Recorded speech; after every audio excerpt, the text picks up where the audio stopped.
যারা বছরের প্রথম আম এখনো নেননি বা ভয় পাচ্ছেন নিতে যে কেমিক্যাল ফার্মিং আছে কিনা, আমরা কিন্তু সরাসরি মাঠ পর্যায়ে এবং বাগান থেকে আম সংগ্রহ করে আপনাদের ঘরের দরজায় পৌঁছে দিচ্ছি। আসসালামু আলাইকুম, আমি মোহাম্মদ সোহেল রানা আয়াত ফুড থেকে। হিমসাগর আমের কিন্তু অলরেডি বুকিং শুরু হয়ে গেছে। আর আমের যে পরিপক্কতা চলে এসেছে, এখানে দেখেন আপনারা, একটা যখন ম্যাচুরড আম হয়ে যায় এভাবে কিন্তু কালার চলে আসে। হিমসাগর আমের কিন্তু এটা হচ্ছে বৈশিষ্ট্য। আজকে কিন্তু আপনারা যারা অর্ডার করেছেন তাদের আম বুকিং এর উদ্দেশ্যে আমগুলো নামানো হয়েছে। আর এখানে কিন্তু একটা গাছ পাকা আম, তো আমটা একটু কেটে আপনাদেরকে দেখাই, তাহলে বুঝতে পারবেন।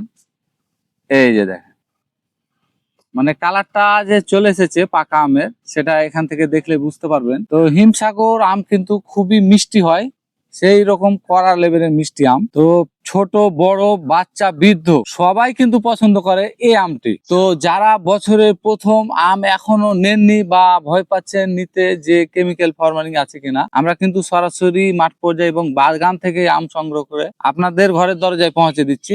তো এখনো যারা অর্ডার করেননি দ্রুত অর্ডার করবেন আয়াত ফুডের পেজে মেসেজ করে, অথবা যারা প্রবাসে আছেন তারা কিন্তু আমাদের হোয়াটসঅ্যাপ নাম্বারে কল করতে পারবেন। চাইলে আমাদের ওয়েবসাইট ভিজিট করেও কিন্তু আপনার অর্ডারটি কনফার্ম করতে পারবেন।